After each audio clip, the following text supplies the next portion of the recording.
The technical features, we shall start with the introductions. A very warm welcome and very good morning. We have this morning with us Mr. Go Susim from FCSIT Kuala Lumpur and Ashley Chia from MDEC, and also, of course, our beloved Dean, Professor.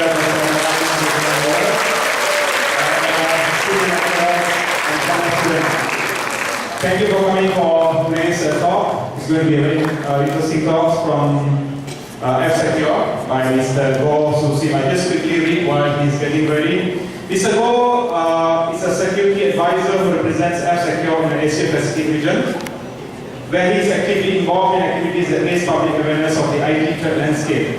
He can be found giving talks in conferences and acting as liaison between public and local FCSIT office in Kuala Lumpur.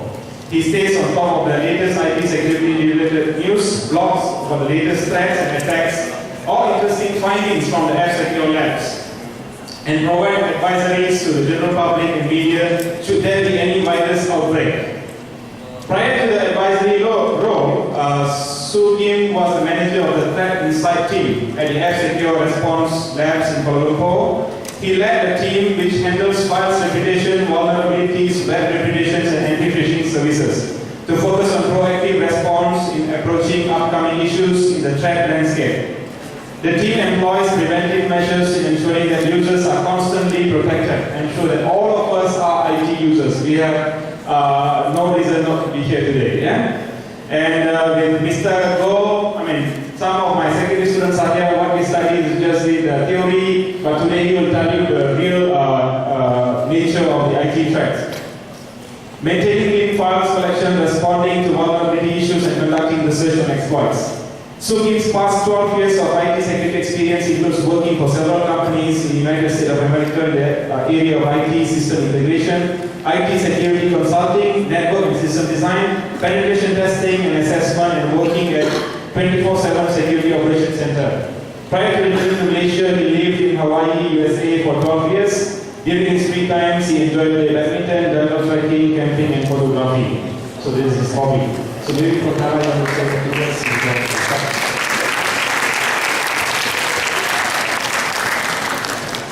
Well, morning everybody.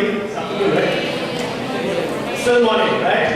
So welcome to Mr. Go and Ashley. Well, I think we haven't had that many talks from industry players. I think today is an opportunity for all of you to hear what the experiences of those working in the outside world, how whatever you study in this course will relate to what you're going to see when you go out and work. So in a way, I hope all of you will be able to benefit from this talk. And hearing from Ashley, she says there's something very exciting that you're going to listen to, right? So since I have another appointment, but I just wanted to take the opportunity to also share some words with all of you, right? Well, I just hope that as you all are preparing for your exams, I'm glad to see that you took the time off to be here. Thank you very much.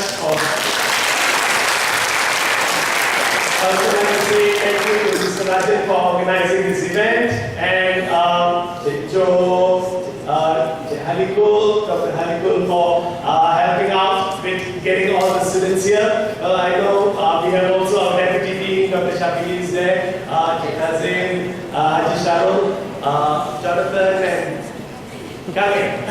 Right? So also lecturers and students are here, so I hope that we will all have fruitful insights into what's happening out there. Right? So with that, I pass over the floor to our visiting from FCSIT. Thank you very much. All right, good morning, and thank you for the great introduction. Thanks for coming in today. Sorry, I apologize for the bit delay. Was lost in your super big campus. Really nice campus, but I got a bit lost. Anyway, so let's get started.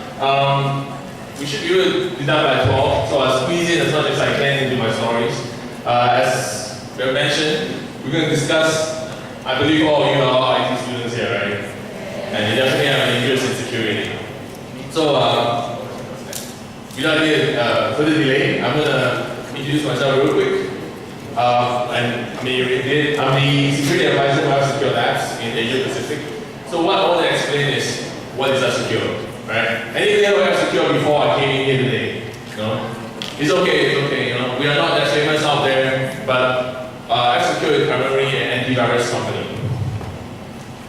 So usually I take a quick 30-second sell about myself, what I do, and why am I here, and all that. So I work for this company, F-Secure. We are located in Kuala Lumpur. If you all have come around the Bangsa South area with the whole building, F-Secure is actually a Finnish-based company.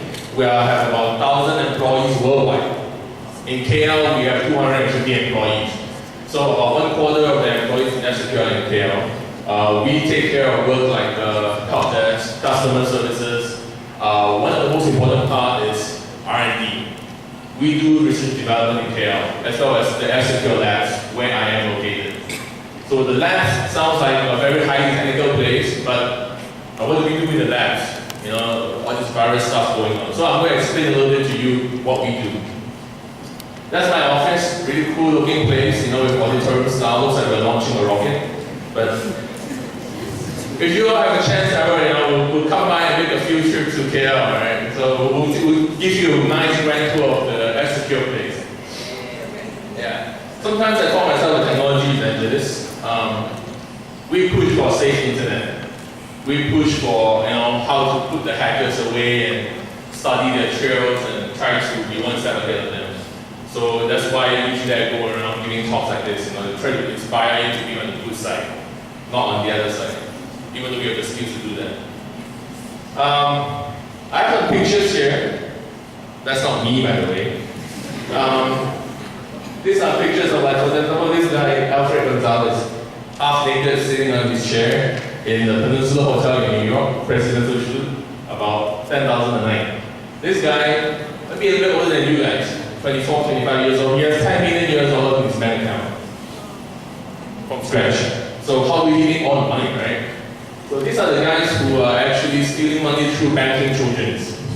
What they do is they drop the malware in your computer, steal your credit card information, steal your online banking information, and then he resells it in the underground market. Yes, you can buy these numbers on the internet. For example, $50 for maybe 10 credit card numbers that are valid. I have some screenshots that I don't want to show them here now. But, so these are the bad guys. Like this guy, he owns Rove Digital. If anybody heard of the DNS changer malware, last year was a big deal. He released the DNS changer malware for all of your IT students here. What the malware will do is, when you're infected, it changes your DNS server settings in your network settings. Which means, you're king. If you can take over DNS, you can redirect anybody anywhere you want to. So of course, the good news is some of them are in jail. So during our free time, we try to put these people and we work with the authorities to put them in jail. As I say, this is only the tip of the iceberg. There are a lot more cyber criminals out there that, you know, still want to lose. So that's why we're here to educate everybody here, you know, try to be proactive and take out more security responsive actions to kind of put this guy away. And then I have a nice picture of the beach. I used to live here in Hawaii for 12 years in the USA, so I came back about 3 years ago, worked for F-Secure for the last 2.5 years. Very nice place. Kind of like the beach in Sarawak and Sabah. Alright, that's about me. That's the picture, so we can go through that. That's our Helsinki office. Pretty cool looking building in Finland. So that's where we're headquartered and where we were founded 25 years ago. That's our F-Secure Labs in Helsinki. So for those of you who are interested in what the labs look like, that's what's happening in the lab. We don't dress like that to work, by the way. This is just a PR looking lab coat that we wear for picture purposes.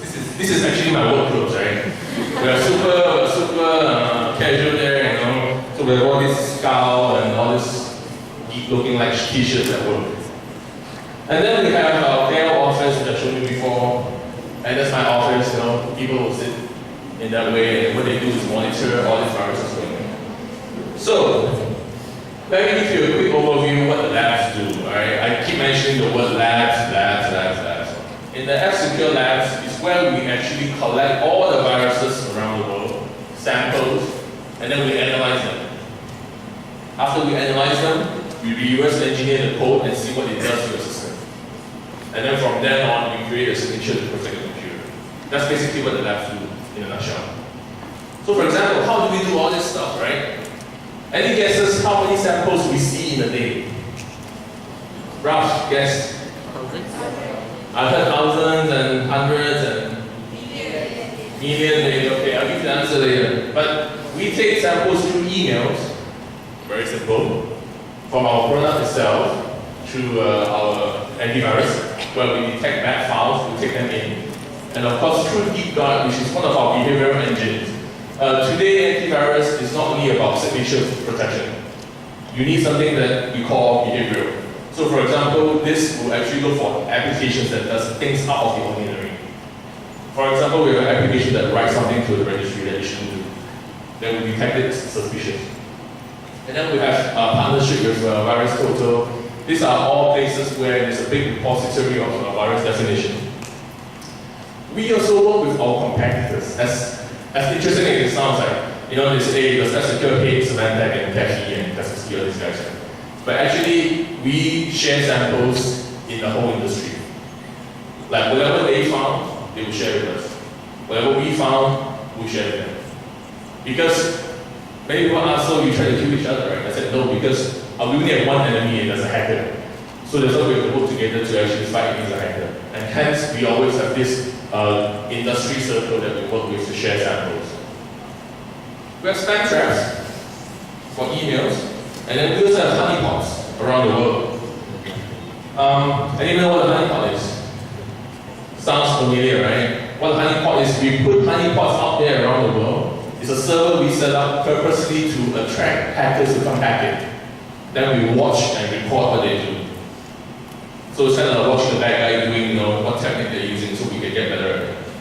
And then we also work with other security organizations like CERTs, government agencies, MCMC, Cybersecurity Malaysia, Impact, to actually get more information or help them. And lastly, sample analysis system. So anybody here can open an account in this portal and submit a sample to us. Today, if your friend send you a very nasty file that you think is suspicious, you could actually send it to us to analyze. And we'll let you know whether it's actually a virus or not. Alright, so how many samples? We see 100,000 samples a day. So that is a lot of files to go through. They're talking about, you know, before we used to have human beings to do these things. So we analyze one sample, every sample by itself. Maybe that was in a few hundred a day, but today it's 100,000. So we can't have a whole group of people doing it anymore. So what we do is we actually have a decision system that actually does all this in the back end. So we have guys who create tools for us. For example, this is a graph of what the system can do in the background, using people who train the rules to detect all this malicious content. For example, a few 100,000 decisions made every hour based on what rule we specify. So now most of these tools are actually built by our people as well in the office for us to detect all this malware. Any questions? Going too fast? Okay. Alright, so that's what the labs do in a nutshell. I don't know if you have any more questions about it. To introduce you a little bit about our team, we have a few people. We have our malware analysis guys. So these are the people who will look at the viruses, reverse engineer it, and then come up with a definition. So for those of you who are the malware analysts, do what skill they have. Besides programming, they have a lot more skill to not only program, but do the reverse. Basically, they give you an application and you have to reverse the code. So you will look at binaries and stuff. What skills are required? For example, C, C++. And actually some skill will be quite interesting will be assembly. I'm not sure if anybody of you take assembly anymore. No. Yeah, but in my days, assembly was a big thing. And to do a lot of this, a lot of assembly skills are required. Because they're talking about memory stacks and popping things in and out. So you have to get pretty low down. Like if you're working with root kids and food kids, you know, these are very low level stuff. So you require that kind of skill as well. So these guys are quite highly skilled. Then we have web application services. These guys are the interesting team who takes care of our URLs. basically we will rate them as malicious or non-malicious in our product, right? And we also have something called categorization. For example, we have a service called parental control. So all the parents will like it because they won't want their kid to see some content they shouldn't see, right? So for example, pornography, gambling, gross content. So these guys have the best job in the world. They have to usually go through false positives, like for example, to verify if it's porn or not in the office. I see some smiling face, but that's what they do every day. They go through all this to make sure that our service is working properly. Then we have our clean file services, guys. What the clean file do is very important. Most people think the antivirus will be the best. You detect all the viruses in the world, right? But that's not true. If you detect a good file as a virus, that will be the end of my career.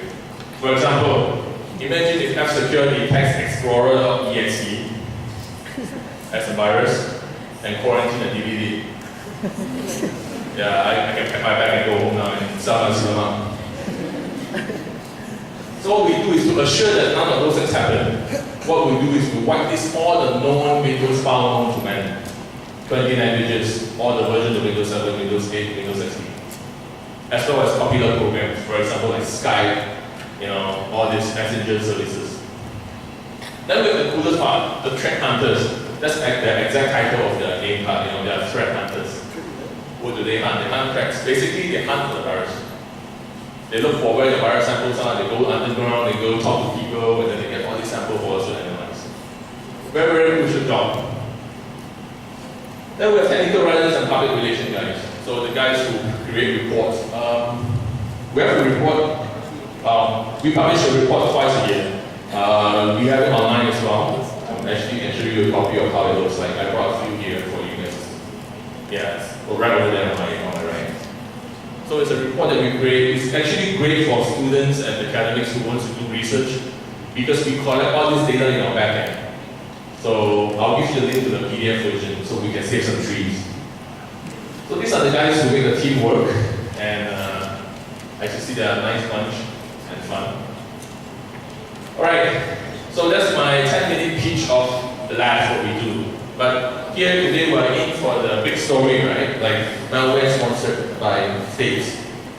Not sure if you guys are, it's actually a very interesting topic today. Like, why are government involved in this thing, like, how come they have access to do this? Election is over, right? A few days before the election, I actually had an article that was posted online. I'm not sure if you guys seen it, but basically it was an article that I wrote about. We found, people actually found this spyware that was circling around Malaysia, and it was looking for GE13 information.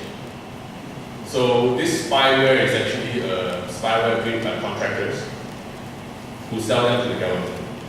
I didn't say I was going to buy it, okay? I didn't say that part. But I'm just saying that there are spyware that are sold to law enforcement and government agencies and different telcos to do certain things. So for example, this is a very controversial subject between like national security and personal information privacy. So this is a very interesting topic, that's why I brought it out here.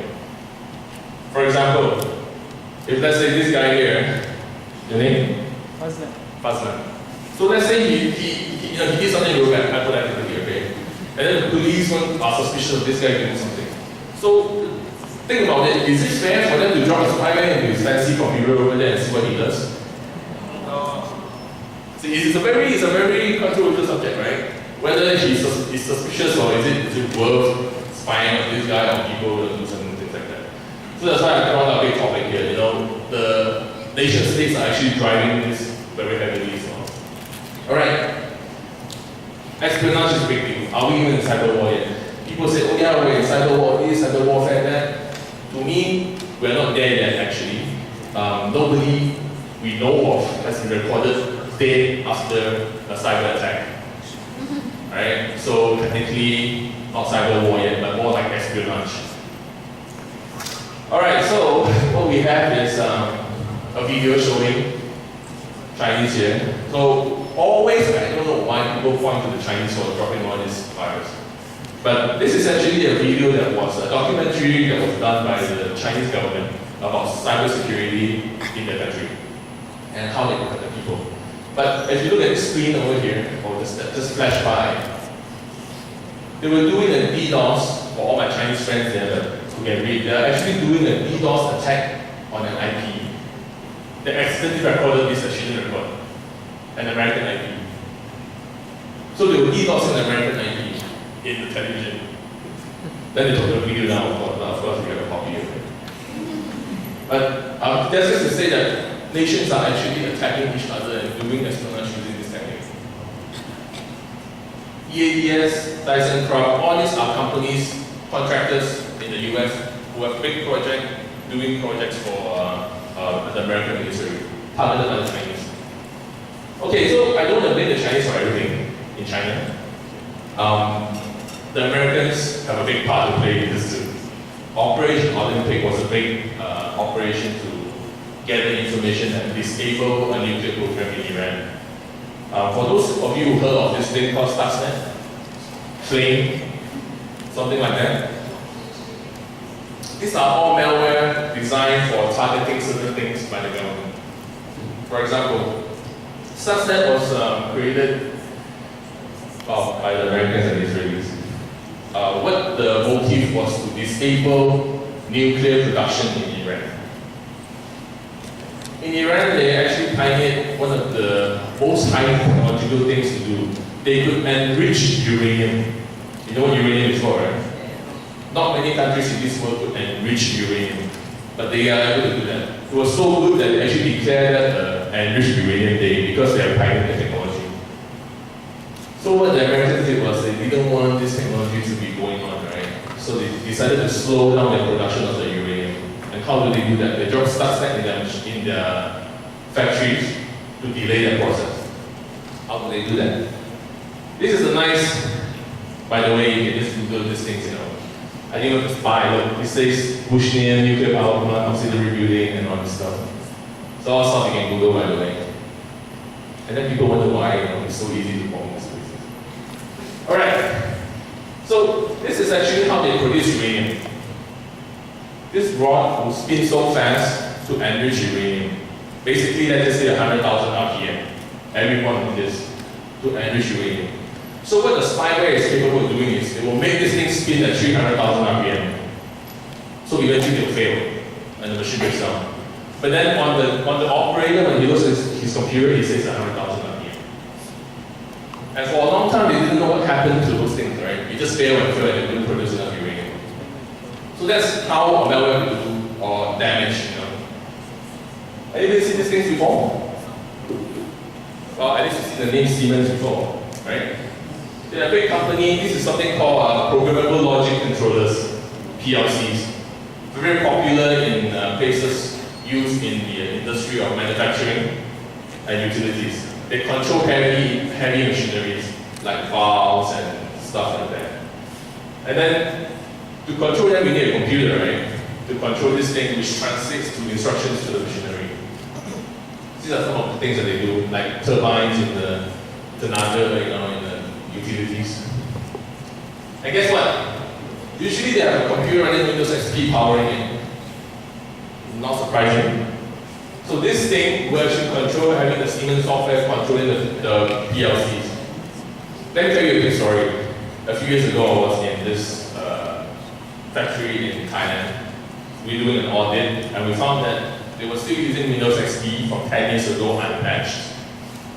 Interesting, and at a point, then we asked the IT guy and the IT manager, say, yeah, it's fine, it's not on the internet, it's connected locally, you know, using the SCADA network. It's not going to get any virus, no big deal. And nobody ever dared to patch this thing.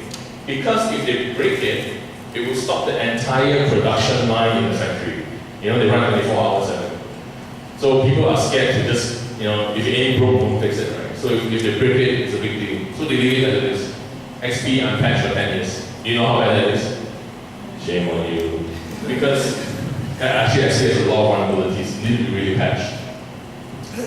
So how did the guys get these things infected? USB. USB make our lives so easy, like how I just transferred that PowerPoint to the computer. You know, they say don't take the USB from the security guy. Just kidding. No virus. But anyway, so this was spread using USB. And took advantage of vulnerabilities in the OS itself. And this is a big package, 1.5 megabyte of malware.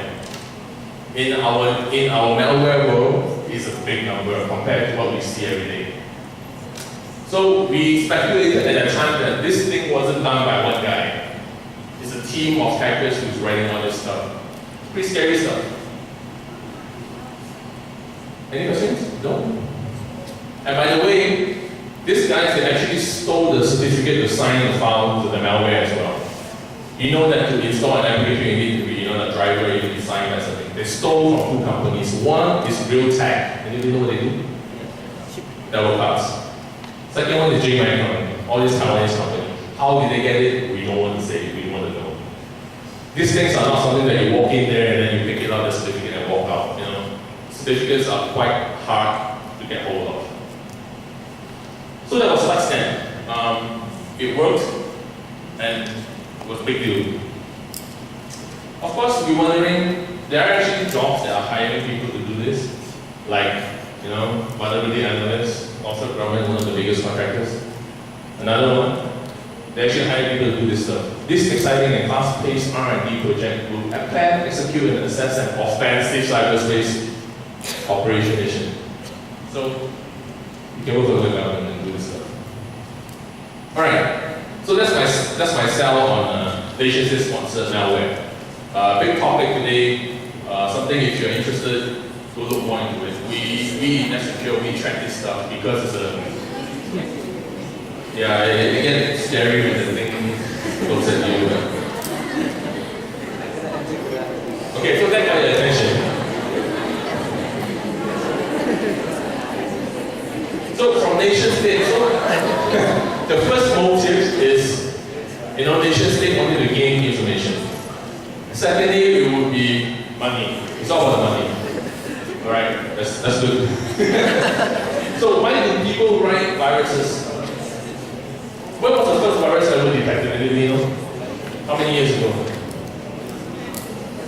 26 years actually. It was called the brain virus.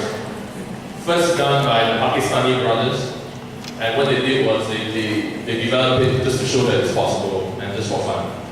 Today is for the money. This guy his name is Hamza, Algerian. He came to Malaysia 3 months ago for holidays with his family on first class tickets all paid for his wife and kids, and he was arrested in Bangkok. This is the guy who distributed a whole bunch of SUS Trojan, also a few $1 million in his account. So people like this, it's hard to detect and catch. I have a video here that wouldn't take too much time. But this guy, Hamza, was actually nicknamed as the smiling hacker.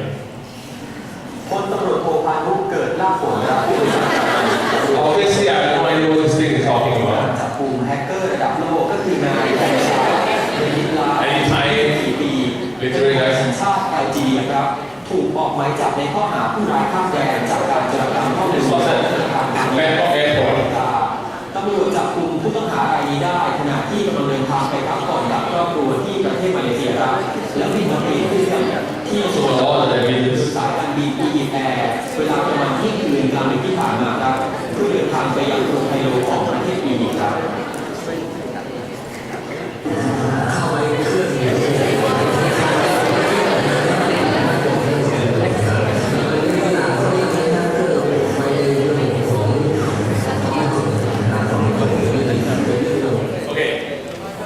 This one, right? So these guys show no remorse. They are scary, they are brutal, and they go on and steal this thing, and they don't even care how much damage they've done. One example of a bad guy. So for this is the next thing, zero access botnet. Zero access is one of the biggest botnet today. What it does is, anybody know what botnet is? Basically, a botnet is a group of computers that are infected, controlled by one hacker. And those computers are waiting for instructions what to do. So the hacker will have a command and control server controlling all these zombies. So one day the hacker will say, hey, you know what, wake up computers and attack that guy. So all the computers are under this control. That's what we usually call a botnet. Alright, money is the main motivation. Banking trojans, as I mentioned, what they steal are all information from banking, credit card, online banking, credit card logins. Ransom Trojan is one of the latest things out there. You know what a ransom Trojan is? It's something called ransomware. This is the latest attacks they have. For example, you go to a site and you visit the site. It would emulate as if the site is scanning your files, telling you, hey, your system is so slow, you might be infected, download this program to make your system faster. We've seen that happening all the time. The moment you download it, it's actually a virus. What it will do is this malware will actually install itself and encrypt everything on your hard drive, reboots it, and then when it reboots, it will say, hey, Mr. So-and-so, to get your data back, give me €100. If not, I'll delete everything. Or I just throw away the encryption key. Pretty nasty stuff. DDoS botnets are popular too. So once you're infected in a botnet, people ran botnets. For example, I don't think you would somebody else here. You know, like if you want to attack this guy there, you know, now he's so famous and all, you can actually DDoS that web server. But you don't have 500,000 computers. What you can do is you can rent from the hacker, you pay him an amount, and he will DDoS the server for you. Yeah, so it's all available out there today. Click fraud has been a big deal too. Click fraud being the fact that if you get infected, it will click ads behind the background on the browser. Because they can make money through marketing. As you know, advertising is like maybe 2 cents a click or 3 cents a click. But if you multiply by 100,000 clicks behind the scene, again you can get money. Things have gotten really serious, like do-it-yourself malware. I call it do-it-yourself because it's like malware as a service. Today it's so easy to get this stuff. You pay $40,000 to buy the kit, or if you can't even afford it, you pay $10,000 to rent it for a month. And you do some nasty stuff. So what can DIY malware kit do? Steal your financial data. And these are examples. Zeus, SpyEye, Zero Access. These are all popular toolkits out there. And by the way, their manuals are so well documented, I'm sure you guys can figure it out. Let me show you an example. The user guide, they've already packaged nicely, in a way even nicer than our FCSIT manual. SpyEye manual, it tells you the intro, the server, how you set it up, back connect servers. So that there's a full-blown manual for you to do what you need to do.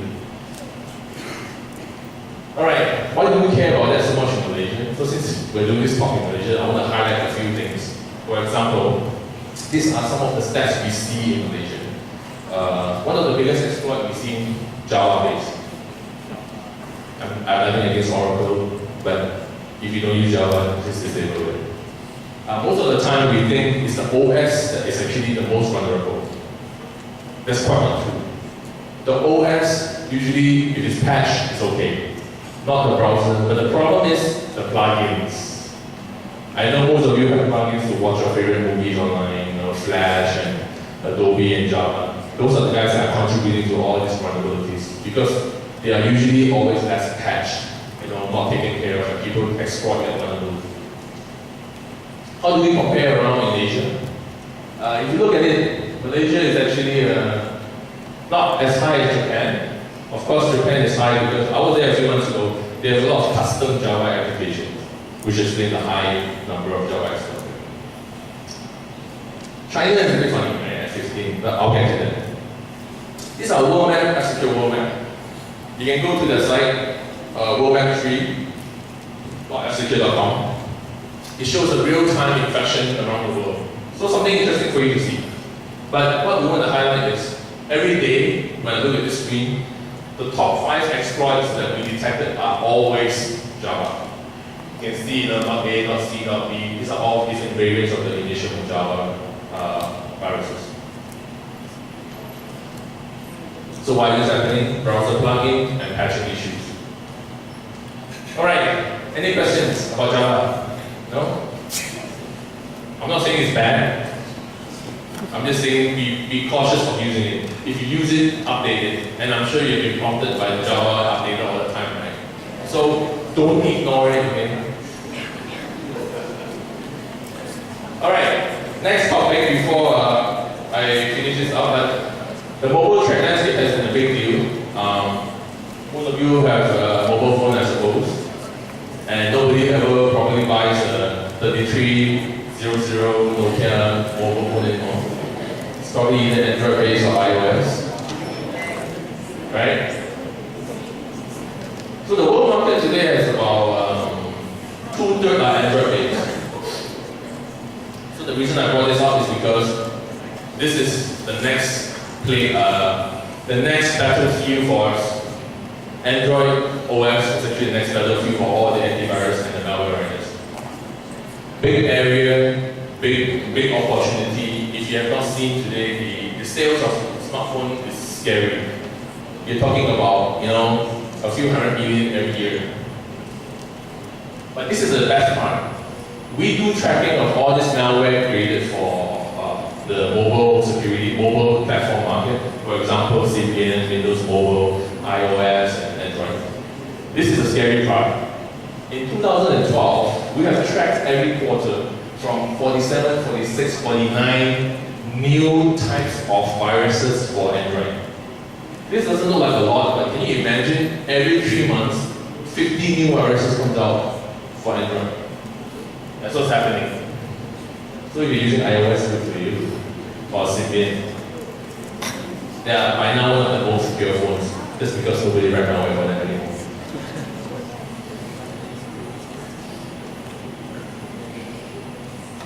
And if you look back 3 years, things have gotten different too.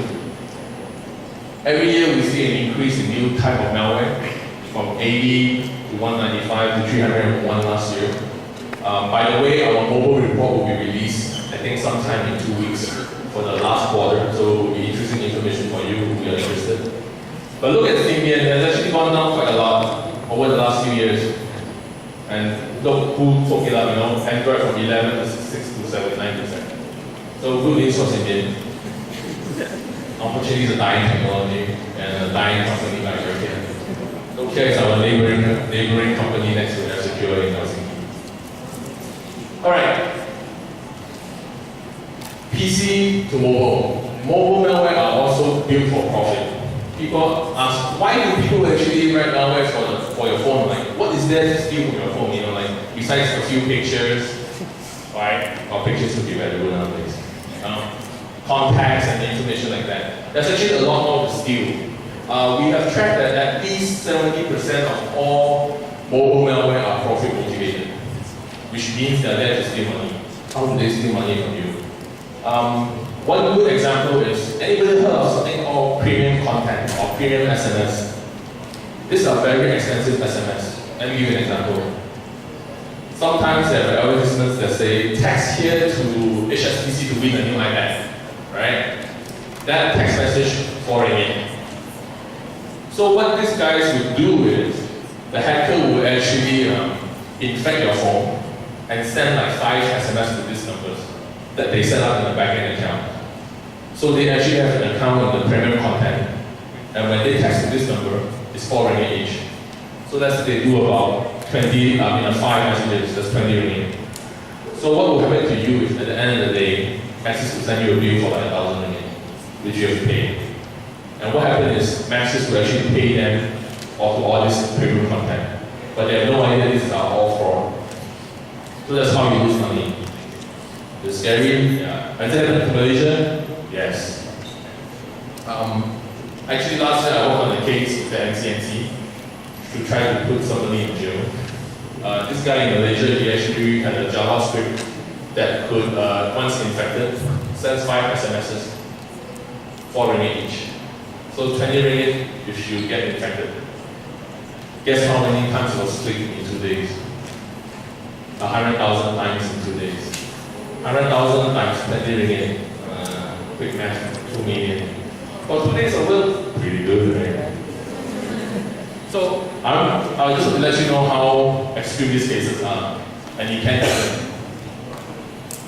So for those of you who get a strange SMS that says like, click here to win something, or one of them they used was a video hammer. I think it's not that good at staying in here for a while, but I know video hammer sounds interesting. Another message, SMS that comes into the infected user that says, Russia 18 plus. You guys draw the conclusion. Alright, so how do you get malware into your phone? Number one, through third third-party apps. For example, those of you who download Angry Birds for free from this Chinese website in China. Yes, there's no free lunch in this world. When it's free, what they do is hackers always take the good apps, they take it down, unpackage it, put the Trojan, repackage it, and put it back on the internet for you to download for free. So for the most part, you may be infected and you don't even know about it. So 90% of them are actually posted on all these sites around the world, mostly in China that they found. Some of them are in the Google Play Store. Of course, these are not official numbers by Google, but it's what we have researched on. Alright, some examples of mobile malware. For example, social engineering is the best way to attract people. What's the main problem of using a smartphone today? My battery only lasts a bit for a while, because I WhatsApp so much. So what happened is, they come out with apps to trick you into improving the battery. In real life, this doesn't happen. So what it does is steal information like this: your carrier, your model, your GPS location, the IMEI number, and different things. So what it does is, you say, I don't care about this information being stolen, but what the hacker or the malware people will do is they will sell this to marketing companies. Because marketing companies love this kind of information. They can track where did you go, where did you use your phone, what phone you use in what area. This is all information for them to do their marketing. How many Samsung are there in like Kuching in the city? No, these are all important information. Another increasing type of malware is actually not really malware, but we call it spyware. Spyware, again, very popular. People like to use it to spy on people, as the name suggests, for your boyfriends and girlfriends, spouses, whatever. So they install this on their good taste phone, for example, your boyfriend and girlfriend. You can see who they message. You can look at their email, what picture they took, where they are, all forwarded to you or through a website. Or what's even better is, you can turn on the microphone to see what they're talking about. Or the camera. These are all available online, by the way. So for those of you who are very curious what you can do, go to, like, for example, one would be FCSIT. Go Google FCSIT. For $99 for 3 months, you can use it to spy on the internet. So, FYI. Okay, so some details about some mobile threats. We have like mostly our Trojans that we see today. I think in the upcoming year or two, spyware will be increasing as more people are using their smartphones today. Alright, talk. That's all I have for now. I want to know if anybody has any questions at this point. I know it's a bit fast-paced, but I hope this is not too boring for you. No? Is there any question? Feel free to ask. No? Yes. Yes.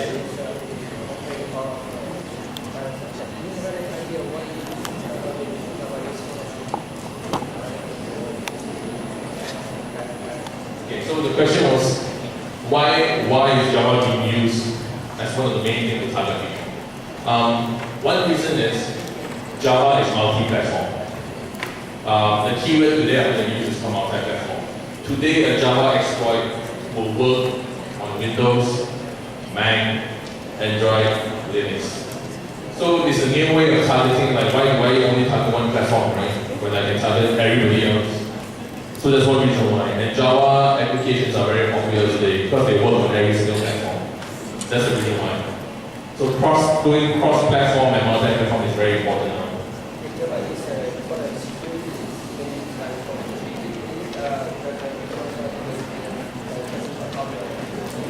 Okay, so is it the problem with the Java development that is causing all this? Number one is because they actually attack the Java environment. That's why I always encourage people to patch. If you have noticed, if you go to the Sun or the Oracle website, you look at the Java vulnerabilities. Every month there's something new. Buffer overrun or stack overflow, this kind of attacks. Inherently, there's a lot of issues in the environment that people exploit them. So they target the environment, not really the application itself. course, you can always follow us. Oh yes. You have to stream from there. Earlier you mentioned that contractors or government is using the malware to spy and stuff like Malaysia is the GE30, right? So is it the time where who is good and who is bad to be blurring now? The government is supposed to protect us but ended up invading our privacy and stuff. Alright, very nice question there. So this question, let me rephrase it, is, with the fact that, contractors are using all this spyware, is it fair? I guess, the line is getting blurred between whether it's good or bad for the government to actually do this kind of stuff. Obviously, there's also the line between, as I say, national security and privacy. Right now, if you ask F-Secure will protect you. Because we believe that, anything that is there without your consent is malicious. Right? So in the F-Secure term, we would feel we will protect you. If let's say this spyware from whatever government is spying on you, we actually will detect it. We are not going to cooperate with the government and say it is okay. Because we don't want to draw that line. We would draw a fine line that says that yes, we protect it. But your question is whether it is ethical or not. As I say, if it's there without your consent, probably not. But a lot of companies, for example, there's this company called Gamma International. I don't know if you guys heard of this company. They built this spyware called FinFisher. You go and Google FinFisher. FinFisher is the spyware built for government to use. You can, of course, you can't buy from them, but governments and law enforcement, like the police, they can actually procure it from this company called Gamma International, a European company, and they can put this stealthily onto your computer. In fact, many antivirus can't even detect it. Or maybe they choose not to detect it. I don't know. But for F-Secure, we protect it. Very interesting. It's always a good discussion for that. Any? Yes? Based on your earlier statistics, why Android, why not iOS? Wouldn't iOS be more popular? Okay, this is another good one. Why Android and not iOS? Apple didn't pay me to say this. But as you see in my last slide, iOS has zero malware. This is already almost the 6th year. By June, iPhone will be around this world for 6 years. Zero malware. This is a discussion between open source and closed architecture. Apple fully closed. All you can get is from the iTunes store if you didn't jailbreak it. Okay, if you jailbreak it, it's your problem, right? As Apple say, if you jailbreak it, you only violated the security framework of the system. So let's say you're going to jailbreak it, the only way you can get an app is from the iTunes store. That's why they have made a good control over what kind of application you can get, whether they're clean or not clean, because they have a very strict regulation on the apps being posted on iTunes store. On the other end, with Android, all you have to do is just pass an APK, right? You know what APK is, right? So you just download the APK, install it, anybody can host it, anybody can put it anywhere. So that's the reason why there's a big divide between Android and iOS. And also the fact that I showed the graph earlier, Android will have what, 70% of the market share? So from a view of a hacker, would you want 20% or you want 70%? Right? It's a very straightforward deal, right? It's like you throw some darts, Do you want more dark balls or you just want one dark ball? So it's a very statistical reason why people attack more market share. Actually, it's the same story with Mac and Windows. Any Mac users here? No Mac users in this room? You're shy. But anyway, Mac users always believe that you won't get a virus, right? But that's not true anymore. The reason why they have not been targeted is because of the market share. Again, Mac OS, 10%. The other 90% are all PC driven. So if you're a hacker, would you go for 10 or you go for 90? Yes. It's a very simple logic why malware are written in a different way. That's why Windows always get the attack, like it's lousy and get all these viruses, because people are focusing in that area. Any more interesting questions? I have one question. Oh, sorry, before you start, one more to the iOS. We did see 2 malware for iOS, but they were for jailbroken phones. So for those friends of mine who want to jailbreak a phone, sorry. How much the industry of antivirus and security worth nowadays, and how much does a security guy make? How much can make money from security and antivirus industry? Your question is how much can an antivirus company make? Yeah, how much the industry worth now? I mean, is it Oh, the